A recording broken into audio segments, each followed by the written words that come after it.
I'm Margaret Chen, 72 years old, and until 3 months ago, I trusted my son completely. After my husband died, David convinced me to move in with his family, promising to care for me in my golden years.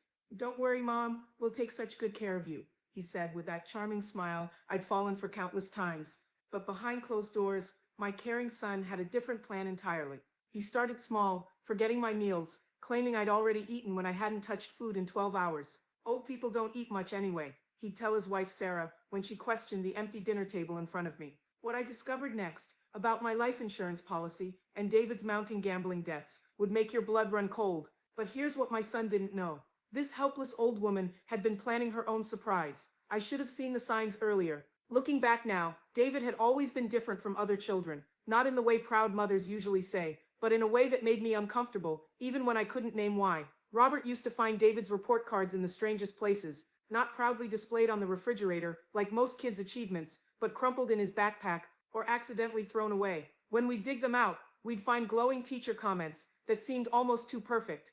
David is such a helpful student, one read. He always volunteers to help me grade papers and organize my desk.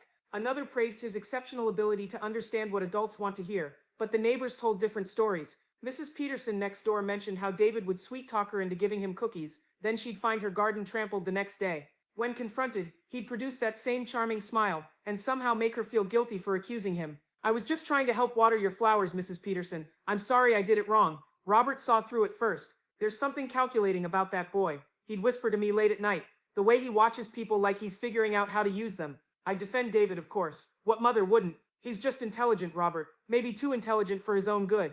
After Robert's diagnosis with pancreatic cancer, David became the perfect son. He drove us to doctor appointments, helped with medications, and even took a leave of absence from his sales job to care for his father. Everyone in the hospital commented on what a devoted son we had.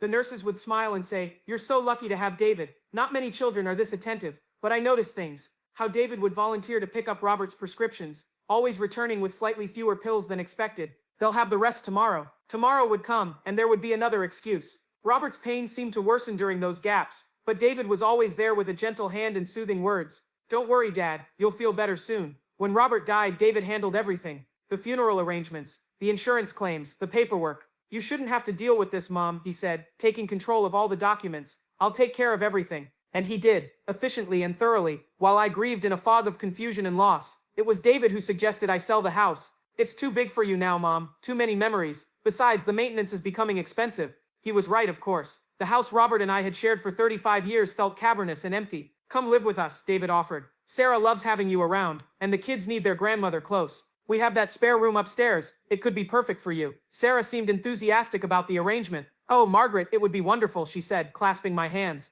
"Emma asks about you constantly, and little Michael barely knows you. This way you can be part of their daily lives." Her smile was warm and genuine, unlike the calculated expressions I'd learned to recognize in David. The house sold quickly. David found a buyer within a week, someone who paid cash and didn't require an inspection. "You're so lucky, Mom," David said, handling the closing documents. "In this market, most houses sit for months. This buyer really wanted our place. He deposited the proceeds into what he called a family account for easier management. Don't worry about the details, Mom. I'll make sure everything is invested properly." Looking back, I should have questioned more. Should have insisted on seeing the actual sale documents, the bank statements, the investment records. But I was 72, recently widowed, and overwhelmed by the complexity of modern financial systems. David made everything seem so simple, so well managed. He was, after all, the son who had taken such good care of his dying father. The move into David's house happened on a rainy Tuesday in October. As I carried my few remaining possessions up to the spare room, I felt a strange mixture of gratitude and unease. David had insisted I didn't need much. "We have everything you could want downstairs, Mom. No point cluttering up your new space with old furniture." Most of my belongings, Robert's chair, our wedding china, the photo albums, went to storage or were donated to charity. "This is going to be perfect," David said, helping me arrange my clothes in the small closet. "You'll see, Mom. This is exactly what you need." As I settled into bed that first night in my son's house, I tried to ignore the feeling that I had just made a terrible mistake. The first month at David's house felt like an extended vacation. Sarah would make elaborate breakfasts, Emma would climb into my lap to show me her homework, and little Michael would toddle over with his favorite books for bedtime stories.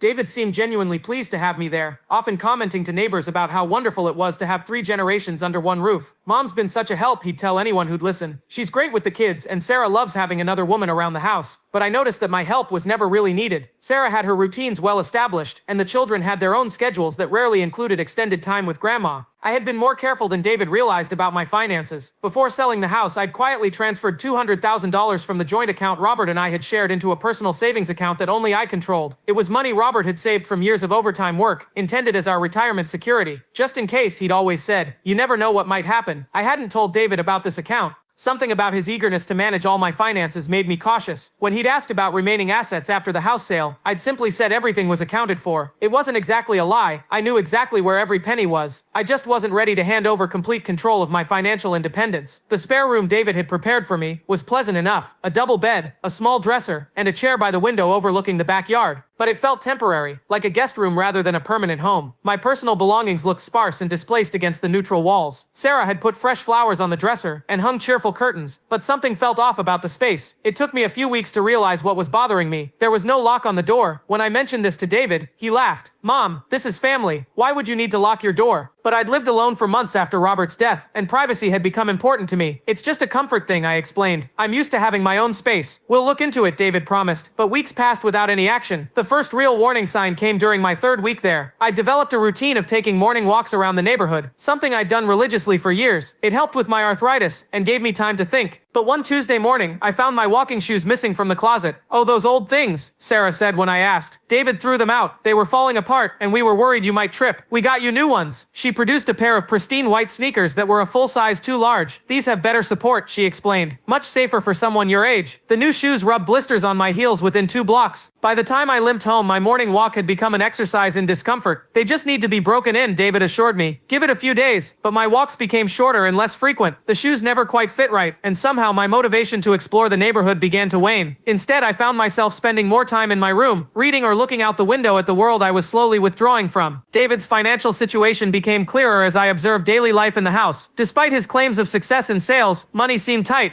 Sarah clipped coupons religiously, and I noticed the tension in her voice when she discussed grocery budgets. The children's clothes were often hand-me-downs from cousins, and family outings were rare and carefully planned around available funds. Yet David drove a newer BMW and wore expensive suits to work. When I commented on the car, he laughed it off. "Image is everything in sales, Mom. You have to look successful to be successful." But I'd seen enough financial statements in my years as Robert's bookkeeper to recognize when expenses didn't match income. The phone calls started around my 4th week in the house. Late-night conversations David would take in his home office, speaking in hushed, urgent tones. Sometimes I'd hear raised voices, David's voice strained with what sounded like desperation. "I just need more time," I heard him say one night. "The money's coming. I guarantee it." When I asked about the calls, David dismissed them as work-related stress. "Big clients can be demanding," he said. "Sometimes they call at all hours." But the tension in his jaw and the way his hands shook slightly when he thought no one was looking told a different story. Sarah began acting differently around me too. The warm enthusiasm of my first weeks was replaced by polite but distant conversation. She'd answer my questions with short responses and seemed to avoid being alone with me. When I offered to help with household tasks, she'd decline quickly. "Oh no, Margaret, you're our guest. Just relax and enjoy your retirement." But I didn't feel like a guest anymore. I felt like an observer in someone else's life, watching a family struggle with problems they were determined to hide from me. The house that had initially felt welcoming now seemed to have invisible boundaries I wasn't supposed to cross. One evening, as I sat in my room listening to the muffled sounds of family life downstairs, I realized that I had given up more than my house when I moved in with David. I had given up my independence, my privacy, and somehow, without noticing when it happened, my sense of belonging anywhere. The feeling that I had made a terrible mistake was growing stronger each day. But I was 72 years old, living in my son's house, dependent on his goodwill for shelter and care. What options did I really have? I was about to find out just how trapped I had become. It started so subtly that I almost convinced myself I was imagining things. The first incident happened on a Thursday evening in November. I had spent the afternoon reading in my room and emerged around 6 o'clock expecting dinner. The kitchen was empty, but I could smell the lingering aroma of roasted chicken and vegetables. "Oh, Mom," Sarah said, looking up from loading the dishwasher. "We already ate. The kids were so hungry and you seemed to be resting, so we didn't want to disturb you." She gestured toward a small plate covered with aluminum foil on the counter. "I saved you some, though." The plate contained a single chicken leg, cold and congealed, with a small spoonful of vegetables that looked like leftovers scraped from other plates. It was barely enough food for a child, let alone an adult. This is it? I asked, trying to keep my voice light. Well, you know how it is, Sarah said, not meeting my eyes. Old people don't eat much anyway. David says you've been eating less lately. I hadn't been eating less. If anything, I'd been looking forward to family meals as one of the few times I felt included in household life. But I took the meager plate to my room and ate in silence, telling myself that perhaps I had been less social lately, less present at mealtimes. The pattern established itself gradually. Breakfast would be served while I was still dressing, and by the time I made it downstairs, the family would be finishing up and rushing off to work and school. There's cereal in the pantry, Mom, David would call over his shoulder. Help yourself to anything you want. But when I opened the pantry, I'd find mostly empty boxes or items that required ingredients I couldn't locate. The milk would be nearly gone, or there would be no clean bowls available. Small obstacles that individually seemed insignificant, but collectively made eating a complicated task. Lunch became a similar challenge. Sarah would pack elaborate lunches for the children and leave for her part-time job at the dental office, assuming I could find something for myself. The refrigerator would be full of food, but it was all earmarked for specific meals or labeled with names that weren't mine. Taking anything felt like stealing from my own family. I started keeping a small journal in my bedside drawer, initially just to track my daily activities. But as the weeks passed, I found myself documenting the times I ate, what I ate, and how I felt. The entries became increasingly sparse and concerning. Tuesday, small bowl of cereal for breakfast. Missed lunch, nothing available that wasn't meant for tonight's dinner. Dinner plate smaller than usual. Feeling dizzy when I stand up. Friday, David said I already ate breakfast, but I know I didn't. Found crackers in my room from yesterday. Sarah asked if I'm feeling okay. Said I look peaked. Monday, very tired. Can't remember when I last had a full meal. Asked David about grocery shopping. He said Sarah handles all that and I shouldn't worry about it. The most disturbing aspect wasn't just the lack of food, it was the gaslighting that accompanied it. When I'd mentioned being hungry, David would look genuinely concerned and say things like, "But Mom, you just ate an hour ago. Don't you remember?" His expression would be so sincere, so worried that I'd begin to doubt my own memory. Maybe you should see a doctor, he'd suggest gently. Memory issues can be an early sign of, well, you know. Dad had some confusion near the end too. The implication hung in the air like a threat. Was I losing my mind or was someone deliberately making me think I was? My clothes began hanging loose on my frame. When I mentioned this to Sarah, she smiled brightly and said, "Oh, that's wonderful, Margaret. You're getting so healthy and trim. I wish I had your discipline, but I wasn't disciplining myself. I was simply not being fed adequately." The children seemed confused by the changes at mealtimes. Emma would sometimes ask, "Where's Grandma?" when they sat down for dinner. David would glance toward my empty chair and say, "Grandma's not feeling well tonight. She's resting in her room." But I'd be sitting right there in my room, hungry and listening to the sounds of the family eating without me. Little Michael, only 3 years old, was the most direct. He wandered into my room one afternoon carrying half a peanut butter sandwich. "Grandma hungry?" he asked, offering me his snack with the generous spirit only small children possess. I was so touched by his kindness that tears filled my eyes. "Thank you, sweetheart," I said, accepting the sandwich gratefully. But when David found out, he was furious. "Michael, you can't give your food away," he scolded. "Grandma has her own food. You need to eat everything on your plate to grow big and strong." To me, he said more quietly, "Mom, please don't take food from the children. If you're hungry, just ask us. We'll make sure you have what you need." But asking didn't help. My requests were met with promises that never materialized, suggestions to wait until the next meal, or gentle assertions that I had already eaten and forgotten. I began to feel like I was living in a house of mirrors, where my own reality was constantly being questioned and reshaped by others. The physical effects of malnutrition started showing within a month. I felt weak and lightheaded, especially when standing up quickly. My hands trembled when I tried to write in my journal, and my concentration wavered. Reading, which had always been my refuge, became difficult as the words seemed to swim on the page. Sleep became elusive. An empty stomach makes rest impossible, and I'd lie awake listening to my body's protests. Sometimes I'd creep downstairs in the middle of the night, hoping to find something small to eat, but the kitchen had become an obstacle course of locked cabinets and empty containers.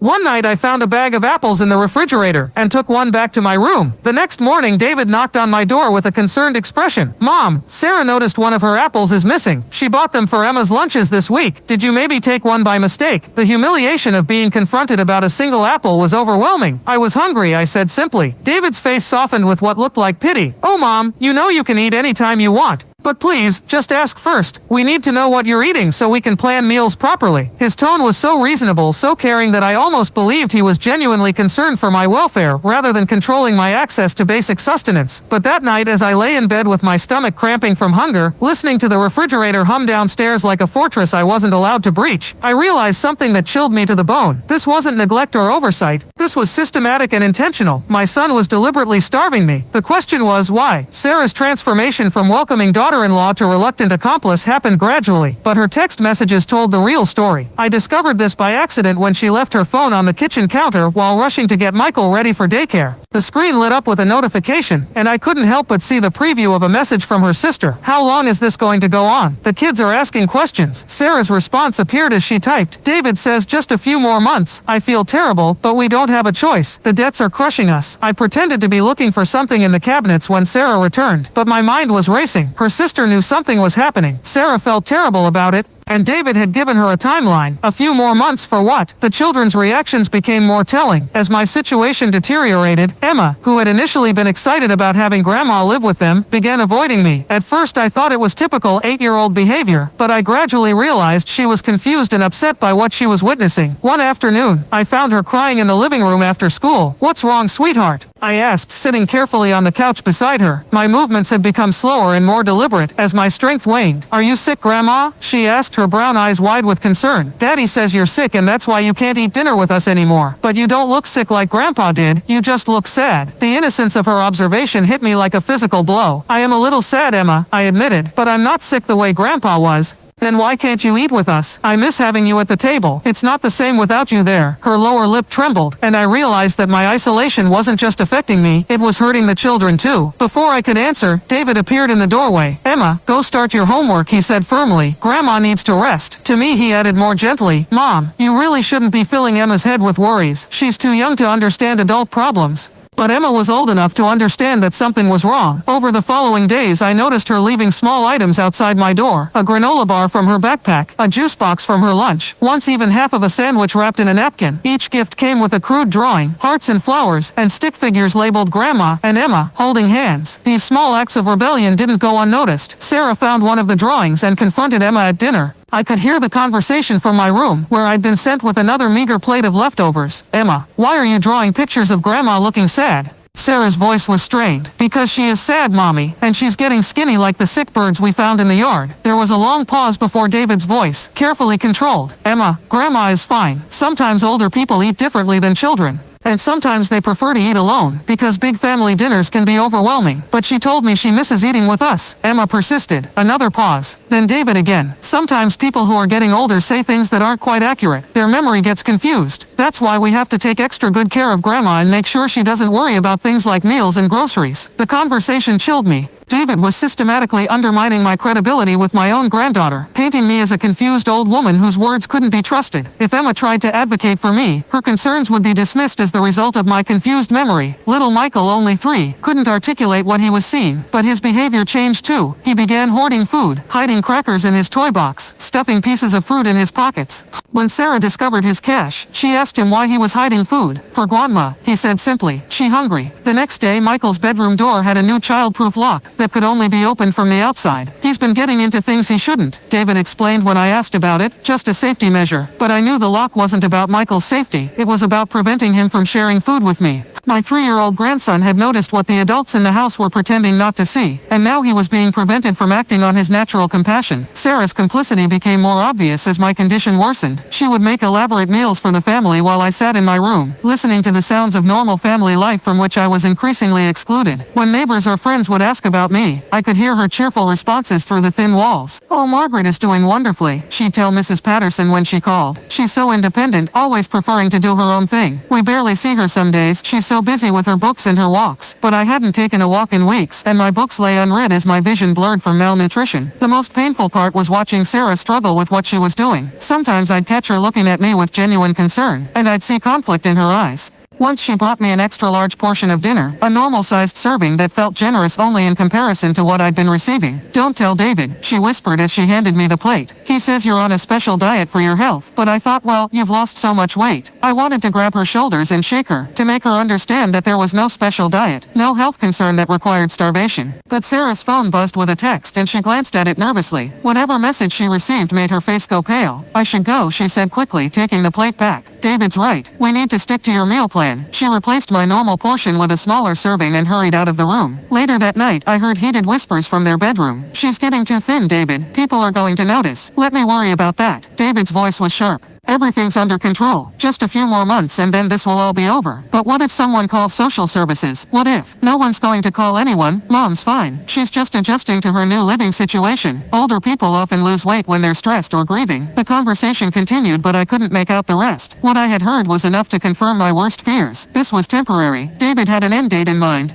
The question was what was supposed to happen when those few more months were up. As I lay in bed that night, weak from hunger and dizzy with the realization of how systematic this abuse had become, I understood that I was completely alone. My son was orchestrating my deterioration. My daughter-in-law was complicit despite her guilt, and even my grandchildren were being used as tools in whatever plan David was implementing. But I had survived 72 years, including the Great Recession, my husband's death, and countless other challenges. I wasn't ready to become a victim of my own son's scheme. Whatever it was time to start fighting back. The discovery happened by pure accident. I had been looking for aspirin in David's home office, desperate to ease the constant headaches that had become my companion as my body weakened. Sarah was at work, the children at school, and David was supposedly out on a sales call. The house was quiet except for the hum of the refrigerator downstairs, a sound that had become a cruel reminder of the food I wasn't allowed to access. David's office was usually off limits, but my desperation outweighed my respect for boundaries. I figured there might be a first aid kit or medicine cabinet somewhere among his business supplies. Instead, as I rifled through the desk drawers looking for anything that might help with my pain, I found something that made my blood run cold. The insurance documents were in a manila folder labeled important papers. My hands shook as I opened it, not from the malnutrition this time, but from the growing dread of what I might find. There in black and white was my life insurance policy, the $500,000 policy Robert and I had maintained for years to ensure our financial security. But something was terribly wrong. The beneficiary line, which should have listed both David and his sister Jennifer equally, had been changed.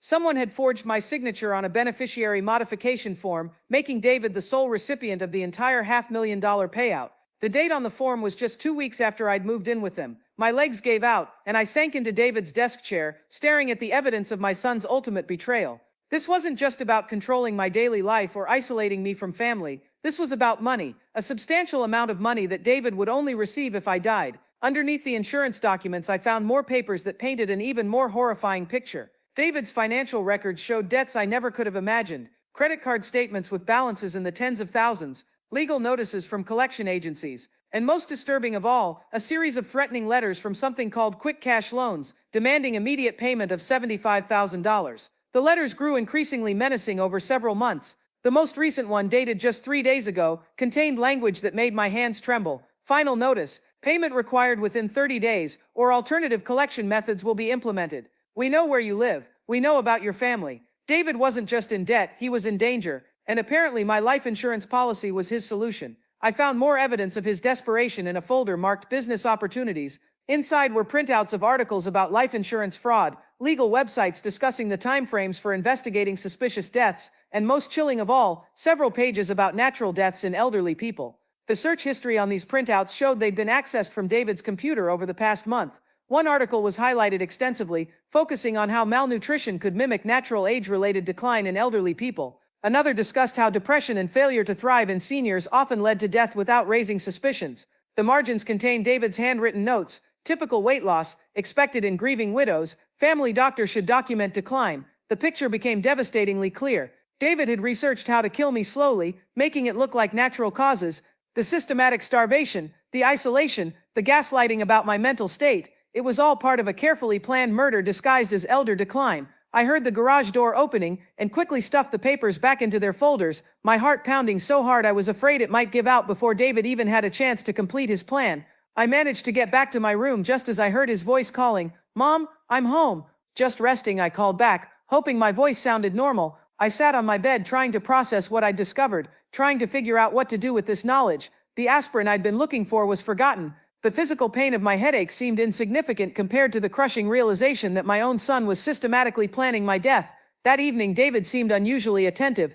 He brought me dinner personally, a slightly larger portion than I'd been receiving lately. "You seem tired, Mom," he said, studying my face carefully. "Are you feeling okay?" I forced myself to eat slowly, to appear weak but not suspicious. "Just tired," I managed. "I think I might be coming down with something." David's eyes brightened slightly at this comment. "Well, we should keep an eye on that. Sometimes a simple cold can become serious for someone your age. Maybe we should think about calling Dr. Martinez if you're not feeling better in a few days." Dr. Martinez was the family physician who had treated Robert during his final illness. He'd been David's choice when we'd needed to transfer my medical care after moving to this area. I'd never met him independently. David had accompanied me to all my appointments, speaking for me, describing my symptoms and concerns to the doctor while I sat silently in the examination room. Maybe we should, I agreed, playing along while my mind raced. How many of my symptoms had David been reporting to Dr. Martinez? What kind of medical record was being built to support the story of my decline? After David left my room, I lay in the darkness listening to the sounds of the house settling around me. From downstairs, I could hear the murmur of David and Sarah's voices, too low to make out words but urgent in tone. Occasionally, one of their voices would rise slightly and I caught fragments. Getting worse. How much longer? Can't keep this up. I thought about the threatening letters from the loan sharks, about the carefully researched articles on elderly deaths, about the forged insurance documents. David wasn't just desperate. He was working against a deadline. Those men who knew where he lived, who knew about his family, weren't going to wait indefinitely for their money. My death had become a business necessity, but David had made one crucial mistake in his planning. He'd assumed that I was just a helpless old woman, too frail and confused to understand what was happening to me. He'd underestimated the woman who had managed household finances for 40 years, who had helped Robert build a successful small business, who had survived the depression as a child, and learned that survival sometimes required more cunning than strength. I wasn't going to die quietly to solve my son's financial problems, but I also couldn't simply confront him with what I'd learned. He was younger, stronger, and had already shown himself capable of extraordinary deception and cruelty. I needed a plan of my own. And unlike David, I wasn't going to leave anything to chance. The war for my life had begun, and I intended to win it. That night, as I lay awake processing the horror of my discovery, my mind began traveling back to Robert's final months. Details I had dismissed at the time now took on a sinister new meaning, viewed through the lens of what I now knew about David's capacity for manipulation and murder. Robert's decline had been swift for pancreatic cancer, too swift according to his oncologist. Usually we see a more gradual progression. Dr. Stewart had told me privately, Robert's deterioration is unusually rapid, even for this type of cancer. At the time, I'd assumed it was just the cruel randomness of disease. Now I wondered if there had been other factors at play. David had been so helpful during Robert's illness, taking charge of medication schedules and doctor visits. He'd insisted on picking up prescriptions himself, claiming it was easier since he passed the pharmacy on his way home from work. "Don't worry about it, Mom," he'd say. "You have enough to deal with. Let me handle the logistics." But now I remembered the discrepancies, the bottles that seemed to empty faster than they should have, the times Robert complained that his pain medication wasn't working as well as it used to. "Maybe I'm building up a tolerance," Robert had said, but his suffering had seemed to intensify even as we thought we were increasing his dosage. I pulled Robert's death certificate from my memory, recalling details I'd been too grief-stricken to question at the time. The cause of death was listed as complications from pancreatic cancer, but there had been a note about possible medication interactions that had puzzled me. The attending physician had mentioned something about unexpected toxicity levels in Robert's system.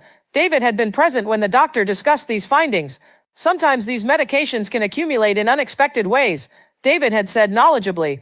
"Dad was taking so many different pills. It's probably just an unfortunate side effect of trying to manage his pain." His explanation had seemed reasonable then, coming from a son who had been so diligent about following medical instructions. But what if David hadn't been following instructions?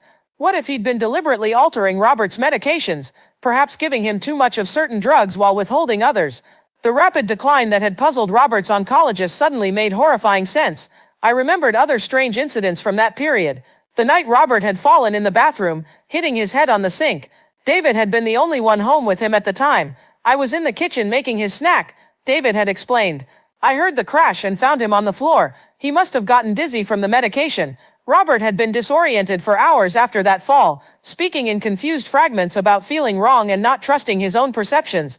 "Something's not right," he'd whispered to me when David left the room. "I don't feel like myself anymore." I'd attributed his confusion to the head injury and his advancing illness, but what if Robert had been trying to tell me that David was poisoning him? The insurance claim after Robert's death had been processed with unusual speed. David had handled all the paperwork, meeting with agents and providing medical records. "They're being very understanding about Dad's situation," he'd reported. "The claim should be approved quickly," and it had been faster than anyone had expected for a case involving such a large payout. I'd been grateful for David's efficiency at the time, overwhelmed by grief and unable to handle complex financial matters. But now I realized that David's expertise in managing the insurance claim might have come from careful research and planning, just like the materials I'd found in his office about my own policy. The most disturbing memory was from the day before Robert died. I'd been dozing in the chair beside his hospital bed when I'd awakened to find David adjusting something on Robert's IV line, just checking to make sure everything's flowing properly, David had said when he noticed I was awake. The nurse asked me to keep an eye on it, but when the nurse came in an hour later, she'd frowned at the IV setup. "This doesn't look right," she'd muttered, making adjustments. "The flow rate is much too high. How long has it been like this?" David had shrugged apologetically. I thought something looked different, but I wasn't sure what to do about it. The nurse had made notes in Robert's chart and increased monitoring for the rest of the shift. Robert died 12 hours later, and in my grief I'd forgotten about the IV incident entirely. Now it seemed like another piece of evidence that David had been actively hastening his father's death. Even Robert's funeral arrangements took on new significance in light of my current situation. David had insisted on a closed casket, despite my preference for allowing friends to pay their respects. Dad wouldn't have wanted people to see him that way, David had argued. He was always so proud of his appearance. Let's remember him as he was when he was healthy. At the time, his reasoning had seemed considerate and respectful. Now I wondered if David had been concerned about what a closer examination of Robert's body might reveal about the true cause of his death. The pattern was becoming clear, and it was terrifying in its simplicity. David had refined his technique with Robert, learning what worked and what didn't. The systematic medication tampering, the isolation from medical advocates, the careful documentation of natural decline. He'd tested these methods on his own father and found them effective. Now he was using the same playbook on me, but with improvements based on what he'd learned. Instead of obvious medication manipulation that might leave traces, he was using starvation, a method that would appear to be depression-related failure to thrive in an elderly widow. Instead of hospital monitoring that might detect irregularities, he was keeping me at home where he controlled access to medical care. The realization that Robert might have been murdered was almost as devastating as understanding that I was currently being targeted for the same fate. My husband hadn't died from cancer complications, he'd been killed by his own son for insurance money. And now David was repeating the process with me, confident that he'd perfected his methods. But there was one crucial difference between Robert's situation and mine. Robert had been weakened by genuine illness, unable to advocate for himself or recognize the signs of what was happening. I was still mentally sharp, still capable of understanding and analyzing what I was experiencing, and unlike Robert, I now knew what David was capable of. The question was whether I could use that knowledge to save myself before it was too late. As dawn broke outside my window, casting pale light across the room where I was slowly being starved to death, I made a solemn promise to Robert's memory and to my own survival. David had gotten away with murder once. He wasn't going to succeed a second time. My husband deserved justice, and I deserved to live. It was time to turn David's own methods against him. The phone disappeared on a Tuesday morning in December. I'd had it charging on my nightstand the night before, but when I woke up it was gone. I searched my room thoroughly, checking under the bed, in the closet, even in the pockets of clothes I hadn't worn in days. Nothing. "David," I called when I heard him moving around downstairs. "Have you seen my cell phone?" "Your phone?" He appeared in my doorway, looking genuinely puzzled. "Mom, you don't have a cell phone. Remember, we talked about this when you moved in. You said you didn't need one anymore since you'd be staying home most of the time." The gaslighting was so smooth, so confident, that for a moment I questioned my own memory, but I knew I'd had that phone. I'd used it just the day before to try calling my old neighbor Mrs. Henderson, though the call hadn't gone through for some reason. I definitely had a phone, I insisted. It was right here on my nightstand. David's expression shifted to one of gentle concern. "Mom, you've been saying a lot of things lately that don't quite match reality. Are you feeling confused? Maybe we should make that appointment with Dr. Martinez sooner rather than later." The threat was subtle but clear. If I continued to insist on things David claimed weren't true, he'd have me declared mentally incompetent. A senile old woman's claims about abuse would carry no weight with authorities, and David would gain even more control over my life and finances.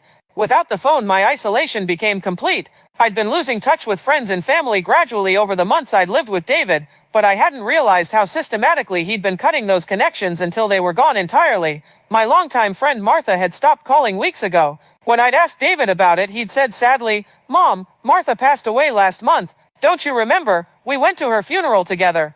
But I had no memory of any funeral, and something about David's timing felt wrong. Martha had been in perfect health the last time we'd spoken. My sister Jennifer lived across the country, and our communication had always been sporadic, but she usually called every few weeks to check in. When I mentioned that I hadn't heard from her lately, David had an explanation ready. "Jennifer's been having some health problems. She didn't want to worry you with the details, but she's been in and out of the hospital. She asked me to give you her love, and said she'd call when she's feeling better."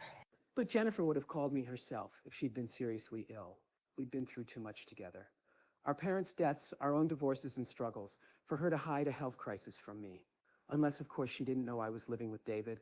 Unless she was still trying to reach me at my old house, not knowing I'd moved. The realization hit me like a physical blow. David had intercepted my mail after the house sale, supposedly to forward everything to his address. But what if he'd been selectively filtering my correspondence? What if friends and family were trying to reach me, but their calls and letters were being diverted or simply discarded? Doctor appointments became another tool of isolation. I'd been seeing my longtime physician, Dr. Hoffman, for over 15 years. He knew my medical history, my personality, my normal baseline of health and mental acuity, but David had insisted I switch to Dr. Martinez after moving to their area. It just makes sense, Mom, David had argued. Dr. Hoffman is so far away now, and Dr. Martinez is right here in the neighborhood. Plus, he specializes in geriatric care. He'll be much better equipped to handle your changing needs. I'd resisted at first, but David had made the practical arguments seem compelling. Transportation to Dr. Hoffman's office would be difficult. The medical records would need to be transferred anyway. Dr. Martinez came highly recommended. But now I understood the real reason for the change. Dr. Hoffman would have immediately noticed my dramatic weight loss and personality changes. He would have asked direct questions about my living situation and eating habits. Most importantly, he would have spoken to me privately, without David's constant presence and interpretation. Dr. Martinez, on the other hand, had only known me as David's aging mother who was struggling with depression and confusion following her husband's death. Every interaction I'd had with him had been filtered through David's narrative. David accompanied me to every appointment, answered most of the questions, and provided his own assessment of my symptoms. Mom's been having some memory issues, David would tell Dr. Martinez while I sat silently in the examination room. She gets confused about meals, sometimes forgetting that she's already eaten, and she's been very withdrawn since Dad died. We're worried about depression affecting her appetite. Dr. Martinez would nod sympathetically and make notes in my chart. Depression is very common in elderly patients who've recently lost a spouse, he'd say kindly. Weight loss and confusion are typical symptoms. We'll monitor her closely and consider medication if the situation doesn't improve. But the situation was improving, from David's perspective. I was getting weaker, more compliant, less likely to cause problems or ask questions. Each visit to Dr. Martinez added legitimacy to David's story of my natural decline. The social isolation extended to the neighborhood as well. David had introduced me to a few neighbors when I'd first moved in, but those relationships had quickly withered under his careful management. When Mrs. Patterson from next door had invited me for coffee, David had politely declined on my behalf. Mom's not really up for social visits right now, he'd explained. She's still adjusting to the move and dealing with grief, maybe in a few months when she's feeling more settled. But months had passed, and the invitations had stopped coming. Neighbors probably assumed I was antisocial or too frail for socializing. They saw me occasionally at my window, if they saw me at all, but had no reason to suspect anything was wrong with the sweet elderly woman living with her devoted son. Even grocery shopping, which might have provided opportunities for social contact, was kept firmly under David's control. Why should you worry about shopping, Mom? He'd say. Sarah handles all that. Just make a list of anything special you need and we'll pick it up for you. But my special requests never seemed to make it into the shopping cart. When I'd ask about specific items, David would look confused. You asked for cranberry juice? I don't remember that. Are you sure? Sarah would have bought it if you'd mentioned it. Once again, my reality was being questioned and reshaped. The mail became another source of isolation. David brought me a few pieces each week, mostly advertisements and charitable solicitations. Not much for you today, Mom, became his standard report. But I knew I should have been receiving more than junk mail. Where were the bank statements from my personal account? Where were the newsletters from organizations I'd belonged to? Where was the correspondence from the lawyer who'd helped me set up Robert's estate? When I asked about specific mail I was expecting, David would frown with concern.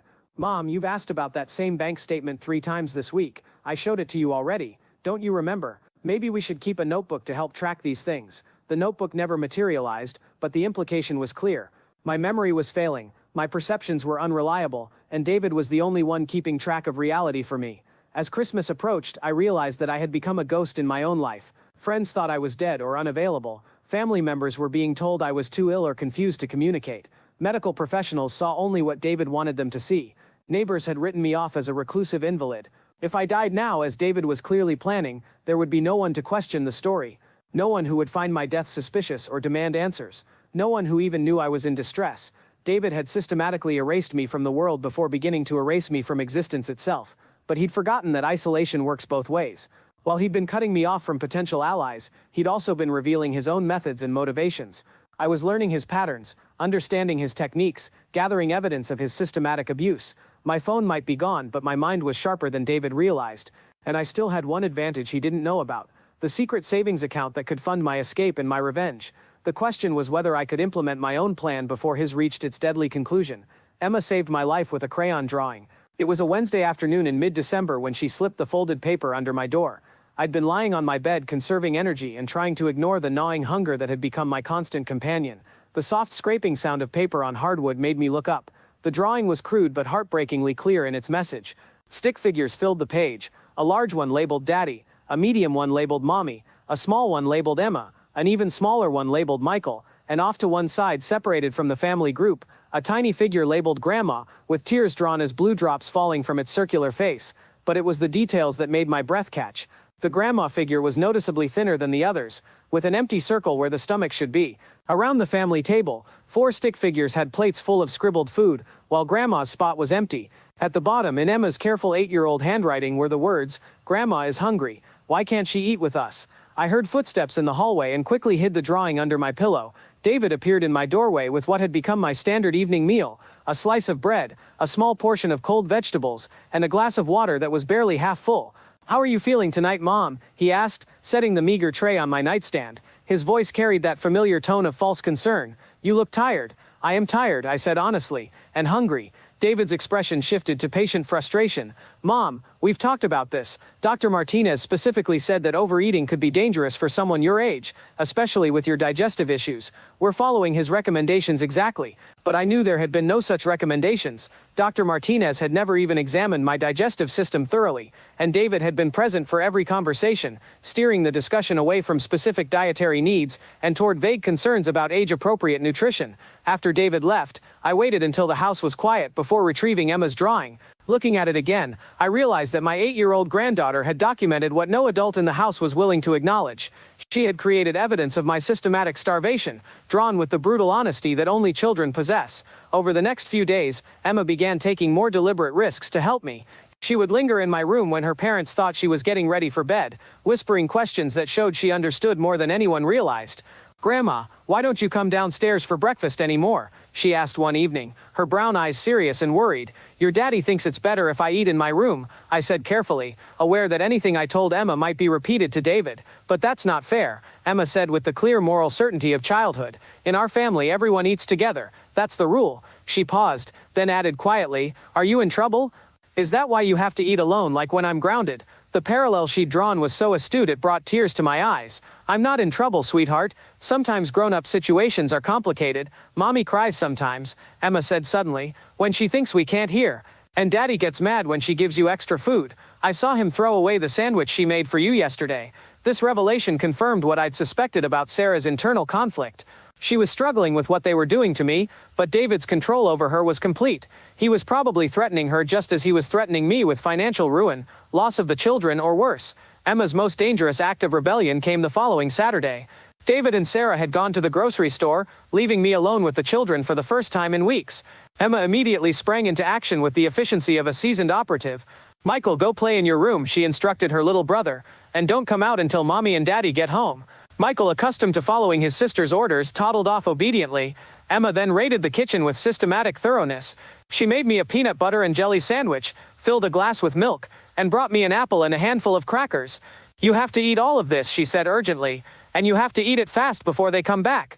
I devoured the food with embarrassing desperation, tears streaming down my face as my body responded to real nutrition for the first time in days. Emma watched me with satisfaction, then carefully disposed of all evidence, washing the dishes, putting away the food, even wiping down the counter where crumbs might have fallen. "There," she said proudly, "now you won't be so hungry." But as I looked at my granddaughter's determined face, I realized the terrible position I was putting her in. Emma was 8 years old, and she was risking her own safety to keep me alive.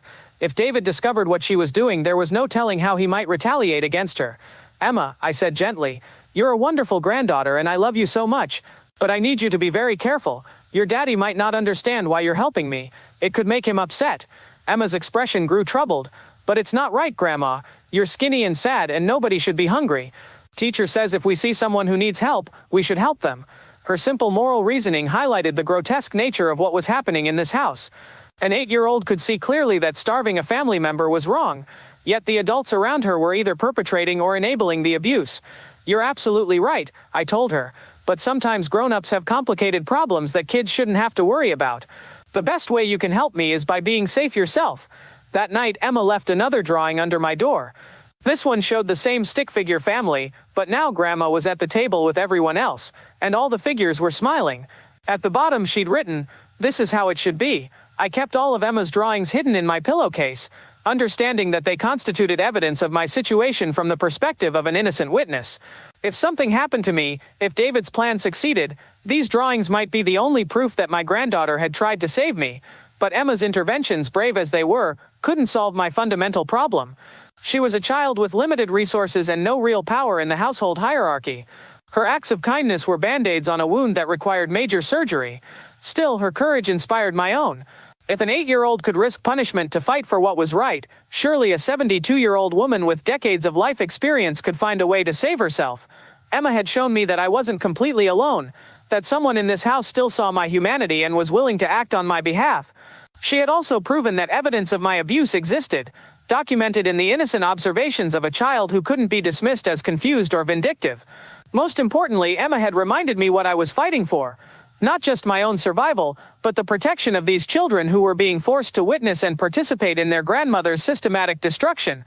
They deserved to grow up in a house where love wasn't conditional and family members weren't expendable. Emma had given me hope. Now I needed to give her something in return. A grandmother who was strong enough to fight back, smart enough to win, and brave enough to expose the truth about what her father really was. The little girl had done her part. It was time for the old woman to do hers. It happened on a Thursday morning in January, exactly 4 months after I'd moved into David's house. I woke up feeling different, not just weak or hungry, but fundamentally wrong. My vision was blurry, my hands wouldn't stop shaking, and when I tried to sit up, the room spun violently around me. I'd lost nearly 30 pounds by then, though David had been careful to hide this fact from any potential observers. When neighbors occasionally saw me at the window, I was always seated or wearing one of the loose-fitting sweaters Sarah had bought to disguise my diminishing frame. "Mom's always been petite," David would say if anyone commented. "She's just getting back to her natural weight after some stress eating following Dad's death." But this morning my body was finally rebelling against the systematic starvation it had endured. I managed to stand up, clutching the dresser for support, but my legs buckled immediately. I hit the floor hard, my hip taking the worst of the impact against the hardwood. The pain was excruciating, but it was the sound that terrified me most, a sharp crack that seemed too loud to have come from my own body. I lay there for several minutes, unable to move, listening to the normal sounds of the household beginning their day. David getting ready for work, Sarah rushing to get the children fed and dressed for school. The familiar chaos of a busy family morning. No one had heard me fall. No one was coming to check on me. I tried calling out, but my voice was so weak it barely carried beyond my own ears. The malnutrition had affected everything, my muscle strength, my vocal cords, even my ability to draw enough breath to shout for help. I was trapped on the floor of my own room, possibly seriously injured, and the family downstairs was going about their routine as if I didn't exist, which I realized with horrible clarity was exactly what David wanted. I lay there for over an hour, drifting in and out of consciousness before I heard Emma's voice in the hallway. "Where's Grandma?" she was asking. "She always waves at me from her window when I leave for school." "Grandma's still sleeping, sweetheart," David's voice replied. "She's been very tired lately. You don't want to wake her up, do you?" "But she's never sleeping when I leave for school," Emma persisted. "Can I just peek in and say goodbye?" "Not today, Emma. Come on, you'll be late for the bus." I heard their footsteps retreating downstairs, followed by the sounds of the family leaving for their daily activities. David's car pulling out of the garage, Sarah's voice calling final instructions to the children, the front door closing with a finality that left me alone in the silent house. For the first time since this nightmare had begun, I allowed myself to cry. Not just from the physical pain, though my hip felt like it might be broken, but from the crushing realization of how completely isolated I had become. I was lying injured on the floor, and no one would discover me until David decided to check on me, which might not be for hours. This was how it would end, I thought. Not with the dramatic confrontation I'd been planning, not with the clever escape I'd been envisioning, but with a simple fall that would be explained as an unfortunate accident. "Mom must have gotten up in the night and lost her balance," David would tell the paramedics. "She's been so weak lately, so unsteady on her feet. We've been worried about exactly this kind of thing happening." The medical examiner would find an elderly woman who had died from complications of a hip fracture, compounded by the malnutrition and dehydration that often affected grieving widows. David's careful documentation of my depression and failure to thrive, would provide a complete explanation for my condition. There would be no investigation, no questions, no suspicion of foul play, just a tragic but understandable death that would result in a $500,000 insurance payout for my grieving son. But as I lay there contemplating my own mortality, something inside me shifted. Maybe it was the thought of Emma finding my body, or the realization that David would probably move on to targeting Sarah next, once my insurance money ran out. Maybe it was simply the stubborn refusal to die that had carried me through 72 years of challenges and setbacks. Whatever it was, I decided I wasn't going to make David's plan easy for him. Using every ounce of strength I had left, I began dragging myself across the floor toward my nightstand. My hips screamed in protest, and I had to stop several times to rest, but I kept moving. In the bottom drawer of the nightstand, hidden beneath some old photographs, was the emergency call button Sarah had given me when I'd first moved in. "Just in case you ever need help when we're not home," she'd said, though I now realized it had probably been David's idea. Another prop in the performance of caring for his aging mother. But the button was real, connected to a medical alert service that would dispatch paramedics immediately. It took me 20 minutes to reach the nightstand, and another 10 to work the drawer open while lying on the floor. My hands were shaking so badly I could barely grip the small device, but I finally managed to press the red button. Within seconds, a voice came through the small speaker. "This is MedAlert Emergency Services. We've received a signal from your device. Are you in need of assistance?" "Yes," I whispered, my voice hoarse and barely audible. "I've fallen. I think my hip might be broken. I can't get up. Help is on the way, Mrs. Chen. Can you tell me if you're having any trouble breathing or chest pain?" The questions continued as I lay there, the calm, professional voice serving as an anchor to hope. Within 10 minutes I heard sirens approaching, followed by the sound of paramedics entering the house. They must have had a key code or master access, another feature of the alert service that David had probably forgotten about when he'd agreed to the system. "Ma'am, we're here to help you," a young paramedic said as he knelt beside me. "My name is Rodriguez. Can you tell me what happened?" As they examined me and prepared to transport me to the hospital, I made a crucial decision. This was my chance, possibly my only chance, to get help from people who weren't under David's influence. Medical professionals who would see my condition with fresh eyes and ask questions David couldn't control. "I need to tell you something," I said to Rodriguez as they lifted me onto the gurney. "This wasn't just an accident. Someone has been—" My words were cut off by David's voice from the doorway. "Mom, oh my God, what happened?" He'd arrived with perfect timing, probably alerted by the medical service as my emergency contact. His face was a mask of concern and shock as he rushed to my side. "Sir, are you family?" Rodriguez asked. "I'm her son, David Chen. She lives with us. I can't believe this happened. She's been so weak lately, so unsteady. We've been trying to get her to use a walker, but she's stubborn about her independence." And just like that, David had taken control of the narrative again. The paramedics nodded sympathetically as he explained my recent decline, my depression since my husband's death, my refusal to accept help with daily activities. But as they wheeled me toward the ambulance, I caught Rodriguez looking at me with a puzzled expression. Something about my condition had triggered his professional instincts. "Ma'am," he said quietly, "when did you last eat a full meal?" It was a simple question, but it was the first time in months that someone had asked me directly about my well-being, without David present to answer for me. As the ambulance doors closed, and we pulled away from David's house, I realized that my breaking point might actually be my salvation. For the first time in months, I was away from David's control, surrounded by medical professionals who were trained to recognize signs of abuse and neglect. This emergency might be exactly the opportunity I needed to expose the truth about what had been happening to me. The question was whether I would have the strength and courage to speak up before David found a way to silence me permanently. Dr. Patricia Patterson was nothing like Dr. Martinez, where he had been deferential to David's explanations and quick to accept surface-level assessments. She was direct, thorough, and immediately suspicious of what she saw. "Mrs. Chen," she said after reviewing my x-rays and initial blood work, "you have a fractured hip that will require surgery, but I'm more concerned about your overall condition. When did you last have a complete physical examination?" David, who had arrived at the hospital within an hour of my admission, started to answer for me. "Dr. Martinez has been monitoring her closely. Mom's been struggling with depression and appetite issues since." "I'm asking Mrs. Chen," Dr. Patterson interrupted firmly, her steel gray eyes fixed on David with unmistakable authority. "Sir, I need to examine my patient privately. Please wait in the family lounge." But she gets confused sometimes, David protested. Her memory isn't what it used to be. I should stay to help clarify, Mr. Chen. Dr. Patterson's voice carried the weight of 30 years in emergency medicine. Your mother is alert and oriented. She can speak for herself. Please step outside. For a moment, David's mask slipped, and I saw a flash of something dangerous in his eyes. But he was in a hospital now, surrounded by witnesses and security cameras. He forced a smile and squeezed my hand. I'll be right outside if you need me, Mom. After he left, Dr. Patterson closed the door and pulled a chair close to my bed. Mrs. Chen, I need you to be completely honest with me. Your blood work shows severe malnutrition and dehydration.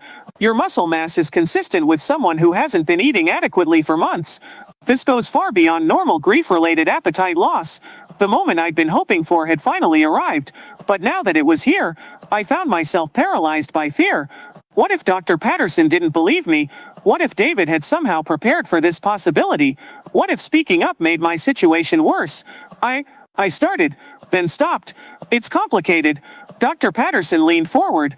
Mrs. Chen, I've been treating patients for 3 decades. I've seen every kind of complicated there is. What I'm seeing in your test results and physical condition suggests serious neglect. At minimum, I need to know what's been happening to you.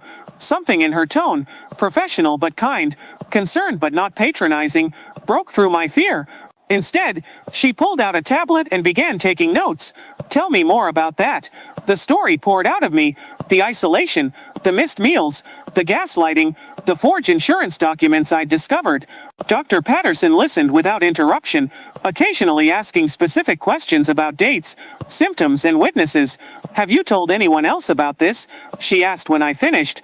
No, he's isolated me from everyone, took my phone, intercepts my mail, controls all my medical care. You're the first person I've been able to talk to alone in months. Dr. Patterson made more notes, then looked up at me seriously. Mrs. Chen, what you're describing is elder abuse, specifically, financial exploitation and neglect. This is both a criminal matter and a medical emergency. With your permission, I'd like to involve our social worker and possibly law enforcement. The relief was overwhelming. Someone believed me. Someone with authority and expertise was taking my situation seriously. Yes, I said, please. I also need to ask you something important. Do you have somewhere safe to go when you're discharged? Family members or friends who aren't connected to your son? I told her about my sister Jennifer in Oregon, about my hidden savings account, about the friends David claimed were dead or unreachable. Dr. Patterson nodded, making notes about each potential resource. We're going to need to be very careful about how we handle this, she said. Your son will expect to be involved in your discharge planning. We need to make sure you're protected before he realizes what's happening. A knock on the door interrupted us. Dr. Patterson, a young woman in scrubs, peered in. The patient's son is becoming quite agitated about the length of the examination. He's demanding to see Mrs. Chen immediately. Tell Mr. Chen that I'm still conducting my assessment and will speak with him when I'm finished, Dr. Patterson replied. And please ask security to remain in the area. After the nurse left, Dr. Patterson continued our conversation. Mrs. Chen, I'm going to admit you for several days, ostensibly for your hip fracture and preparation for surgery, but I'm also going to have our nutritionist and social worker evaluate your situation thoroughly. This will give us time to document your condition and make arrangements for your safety. Over the next hour, Dr. Patterson introduced me to a small team of hospital staff who specialized in elder abuse cases. Linda Santos, the social worker, was gentle but thorough in her questioning. She photographed my physical condition, documented my weight loss, and took detailed notes about my living situation. Adult children who exploit their elderly parents financially aren't uncommon. The systematic starvation is more extreme than usual, but the pattern is familiar. James Wilson, the nutritionist, was equally professional, but more visibly angry about my condition. This level of malnutrition doesn't happen accidentally, he told Dr. Patterson. Someone had to actively prevent this woman from accessing adequate food for months. When David was finally allowed back into the room, the atmosphere had completely changed. Dr. Patterson addressed him with cool professionalism. Mr. Chen, your mother will need to stay in the hospital for several days. Her hip fracture requires surgery, but she's also severely malnourished and dehydrated. We need to stabilize her nutritionally before we can operate safely. David's face showed carefully controlled concern. Malnourished? But she eats regularly at home. She's just been picking at her food lately because of depression. According to our tests, Mrs. Chen hasn't had adequate nutrition for approximately 4 months, Dr. Patterson replied evenly. Her protein levels are dangerously low, and she's showing signs of multiple vitamin deficiencies. This suggests prolonged inadequate food intake. That's impossible, David said, but I could see the calculation in his eyes. He was trying to figure out how much the hospital staff knew and how much danger he was in. We'll be working with a nutritionist to develop a careful refeeding plan, Dr. Patterson continued.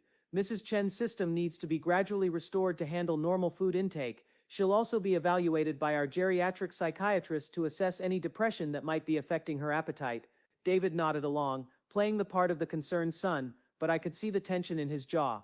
The medical team was taking control of my care, documenting my condition, and asking questions he couldn't easily answer. Can I bring her some things from home? David asked. Clothes, toiletries, maybe some of her favorite foods. The hospital will provide everything she needs, Dr. Patterson said firmly. Mrs. Chen needs complete nutritional monitoring right now. Outside food could interfere with her treatment plan. After David left, promising to return the next day, Dr. Patterson sat with me again.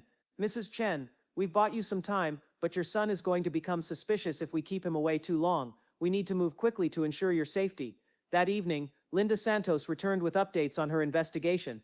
I've been in contact with your bank about your personal savings account, she said. The funds are secure and accessible. I've also reached out to your sister Jennifer in Oregon. She's been trying to contact you for months. Apparently your son told her you were too ill to talk, and that he'd relay messages. The confirmation that David had been intercepting communications with my family was both heartbreaking and validating.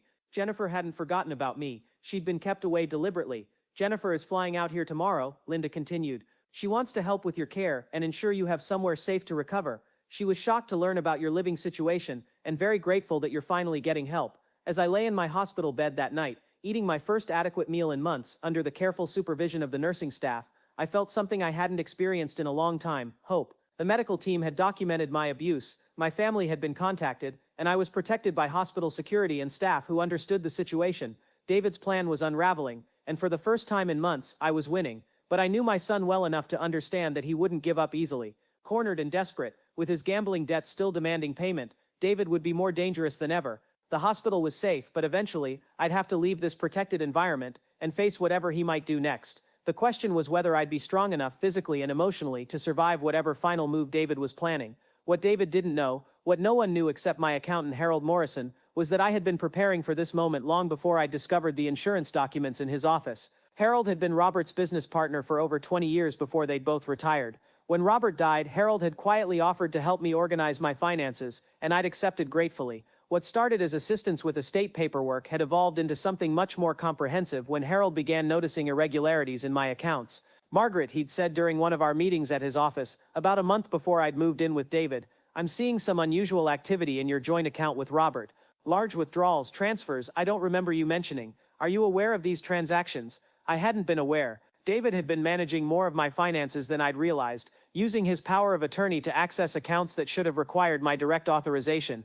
Harold's careful review revealed thousands of dollars in transfers that I'd never approved, money that had disappeared into David's personal accounts over the months following Robert's death.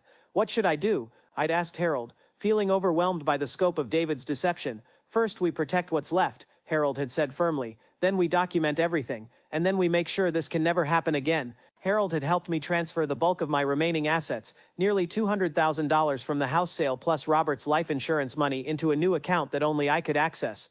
We'd also set up a safety deposit box containing copies of all my important documents, my original will, insurance policies, bank records, and a detailed letter explaining my suspicions about David's financial manipulation. But Harold had gone further than simple asset protection. His years as a business accountant had taught him to think strategically about financial crimes. If David is willing to steal from you this way, he'd warned, he'll escalate. You need more than just protected assets. You need evidence of his criminal behavior and a plan to expose it safely. That's when Harold had introduced me to his lawyer, Patricia Reeves. Patricia specialized in elder law and had extensive experience with financial exploitation cases. Together, they'd help me create what Patricia called the nuclear option, a comprehensive legal strategy that would not only protect my assets, but also ensure David faced criminal prosecution for his crimes. The plan had 3 phases. Phase 1 was documentation, secretly recording David's abuse while building a legal case against him. Phase 2 was protection, ensuring I had safe places to go and resources to support myself independently. Phase 3 was justice, exposing David's crimes in a way that would lead to criminal charges and prevent him from harming anyone else. We'd been implementing Phase 1 for months without David's knowledge. Harold had helped me purchase a small digital recorder that I'd hidden in my room, documenting conversations where David discussed my declining health or made statements about my mental capacity. Patricia had provided me with a detailed journal format for recording instances of abuse, creating legal documentation that would be admissible in court. Most importantly, they'd helped me create a new will that completely disinherited David and left everything to Jennifer and the grandchildren. The will was safely stored in Patricia's office, along with a letter detailing David's financial crimes and systematic abuse. If something happens to you, Patricia had explained, this documentation will ensure that David doesn't benefit from your death, and that his crimes are exposed posthumously. But preferably we'll use this evidence while you're still alive to see him face justice. During my hospital stay, Harold and Patricia had been working behind the scenes to accelerate our timeline.